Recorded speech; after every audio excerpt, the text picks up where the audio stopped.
Good morning fourth class. अब तक हमने हिंदी रीडर, हिंदी सुगंध जो हमारी बुक है उसके 11th लेसन तक कंप्लीट कर लिया है। आज हम उसका लेसन नंबर 12 शुरू कर रहे हैं जिसका नाम है नीम हकीम खतरा ए जान। नाम है नीम हकीम खतरा ए जान। इसका पाठ परिचय है। प्रस्तुत पाठ में बताया गया है कि आधा अधूरा ज्ञान स्वयं को शर्मिंदा करता है, यानी हमें खुद को ही शर्मिंदा करता है, शर्मनाक बनाता है और दूसरों को परेशान।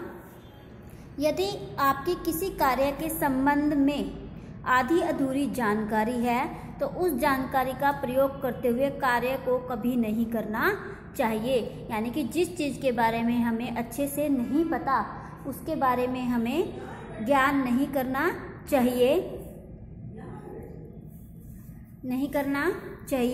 जिसके बारे में हमें अच्छे से पता हो उसी कार्य को करने के लिए हमें आगे बढ़ना चाहिए, नहीं तो इससे किसी को भी कोई भी नुकसान हो सकता है।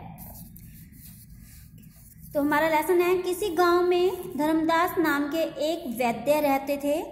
आसपास के गांव में उनका बहुत नाम था। लोग अपने इलाज के लिए दूर दूर से उनके पास आते थे। उनका एक शिष्य उसने बीमारी का इलाज सीखने के लिए उनके पास रहता था कि उनका एक शिष्य है उनसे बीमारियों का इलाज सीखने के लिए उनके पास रहता था। उसका नाम था होशियार सिंह।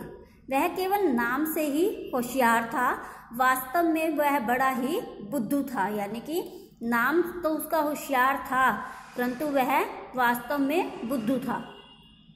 धर्मदास वैद्य जी ने उसको चिकित्सा ज्ञान सिखाने की बहुत कोशिश की कि उन्होंने अपनी तरफ से पूरा जोर लगा दिया कि उसको इलाज करना सिखा दिया जाए, लेकिन वह बिल्कुल नहीं सीख पाया।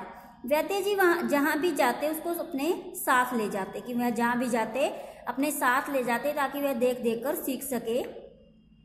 वे सोचते थे कि होशियार सिंह देखकर ही कुछ सीख जाए तो अच्छा रहेगा। एक दिन वैद्य जी किसी आदमी का इलाज करने के लिए जा रहे थे। होशियार सिंह दवा की पेटी लेकर उनके पीछे पीछे चल दिया। थोड़ी देर में वे दोनों रोगी के घर पहुंच गए।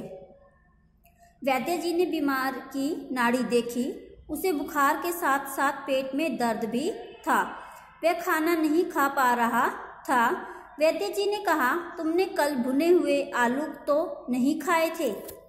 कि वैद्य जी ने उसे कहा कि क्या तुमने कल भुने हुए आलू तो नहीं खाए थे? उस आदमी ने हाँ में सिर हिला दिया कि उस आदमी ने कहा कि हाँ खाए थे। वैद्य जी बोले, तुम 2 दिन मूंग की पतली खिचड़ी खाना, यह लो दवाई, 2 दिन ले लोगे तो ठीक हो जाओगे।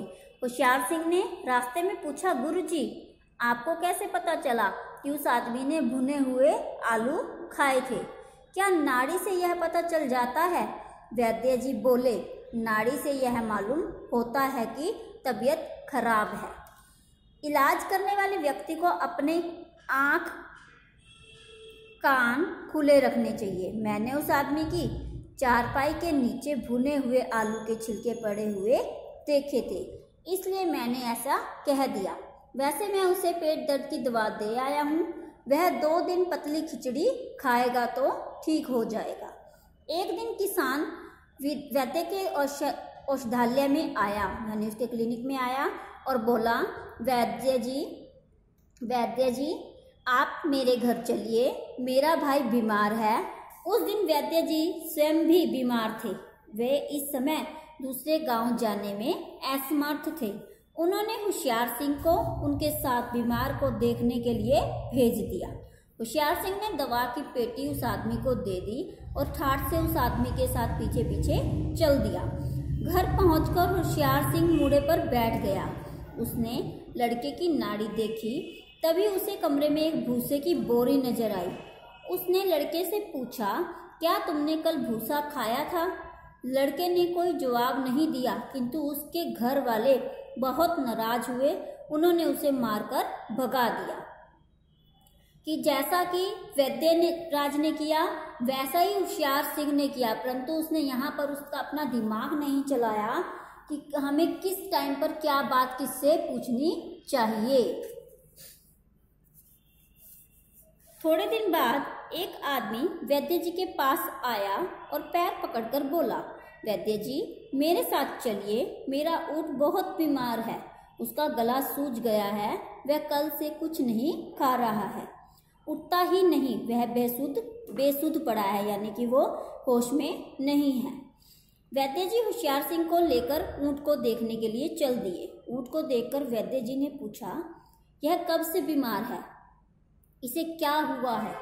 कल दोपहर यह खेत तक गया था, बस तभी से बीमार है, हो सकता है किसी कीड़े ने इसे काट लिया हो। ऊंट वाले ने बताया। वैद्य जी ने खेत की तरफ देखा, वहां छोटे छोटे तरबूज लगे हुए थे। वैद्य जी तुरंत समझ गए कि उसकी गर्दन में तरबूज फंस गया है।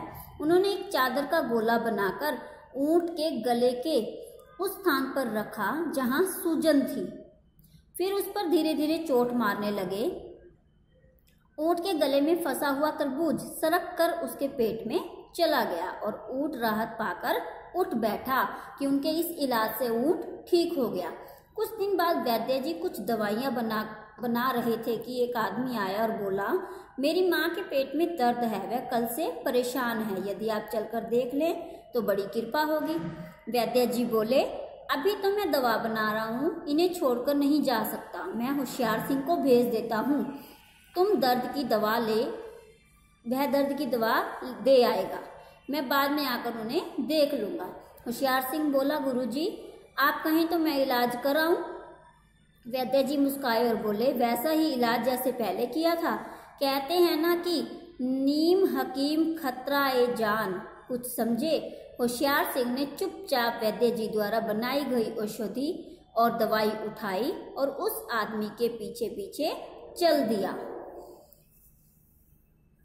उसके बाद हमारा आता है कि नीम हकीम खतरे जान, कि अगर किसी चीज़ के बारे में हमें जानकारी नहीं है तो उस कार्य को करने के लिए हमें आगे भी नहीं बढ़ना चाहिए। हमारे द्वारा किए गए इस तरीके के कार्य से किसी को भी कोई भी परेशानी आ सकती है। उसके बाद आता है हमारा लेसन नंबर 12 के ही श्रुतलेख, जिसमें है सबसे पहला वैद्य, बीमारियों, बुद्धू, चिकित्सा, तबीयत, चारपाई, औषधालय, असमर्थ, दवाइयाँ, होशियार, औषधियाँ यानी कि जिससे वो दवाइयाँ बनाते हैं। उसके बाद हमारा नेक्स्ट टॉपिक है शब्दार्थ। शब्दार्थ में आता है सबसे पहले औषधालय यानी दवाखाना, बुद्धू मूर्ख, रोगी बीमार, बेसुध बेहोश, सूजन फूलना, औषधियाँ दवाइयाँ, राहत आराम, वैद्य हकीम यानी डॉक्टर। के बाद हमारा आगे आता है पाठ के मौखिक प्रश्न, जिसमें हमारा फर्स्ट है वैद्य का क्या नाम था, कि वैद्य जी जो थे उनका नाम क्या था? वैद्य जी का नाम था धर्मदास। वैद्य का नाम धर्मदास था। होशियार सिंह कौन था? होशियार सिंह शिष्य था। किसका? धर्मदास जी का, वैद्य का शिष्य था, वैद्य जी का शिष्य था। होशियार सिंह शिष्य था, धर्मदास जी का शिष्य था। दोनों क्वेश्चन के आंसर हम लिख सकते हैं। सीधा ये भी लिख सकते हैं कि वो शिष्य था, और अगर हम लिखना चाहें तो हम ऐसे भी लिख सकते हैं कि होशियार सिंह वैद्य धर्मदास जी का शिष्य था।